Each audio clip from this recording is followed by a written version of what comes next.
Just no. Okay, this is my third video. I'm reading the fourth part of The Color of Magic. Well, my point is, you see, that gold also has its sort of magical field, sort of financial wizardry, economics. Rincewind giggled. The weasel stood up and stretched. The sun was well up now, and the city below them was wreathed in mists and full of foul vapors. Also gold, he decided. Even a citizen of Moorpork would, at the very point of death, desert his treasure to save his skin. Time to move. The little man called Two-Flower appeared to be asleep. The weasel looked down at him and shook his head. The city awaits such as it is, he said. Thank you for a pleasant tale, wizard. What will you do now? He eyed the luggage, which immediately backed away and snapped its lid at him. Well, there are no ships leaving the city now, giggled Rincewind. I suppose we'll take the coast road to Churm.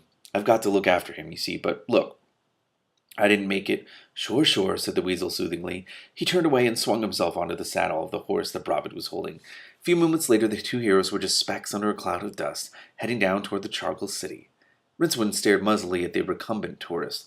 At two recumbent tourists. In his somewhat defenseless state of a stray thought, wandering through the dimensions in search of a mind to harbor it, slid into his brain. Here's another fine mess you've got me into, he moaned, and slumped backward. Holy shit. Mad, said the weasel. Bravid, galloping along a few feet away, nodded. All wizards get like that, he said. It's the quicksilver fumes. Rots their brains. Mushrooms, too.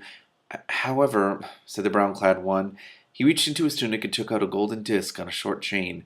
Bravid raised his eyebrows.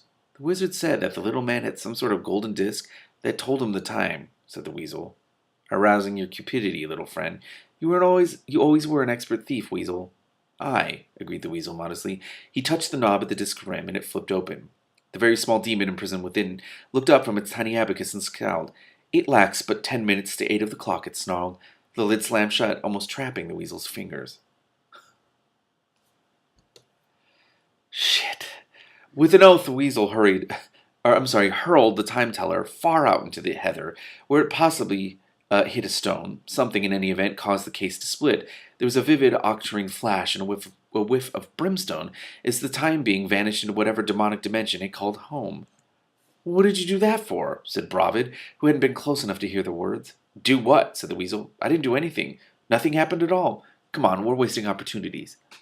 Bravid nodded. Together they turned their steeds and galloped toward ancient Ankh and honest enchantments. The fuck? The fuck? What? Where is this book going to go from here? I don't... What have you got me to...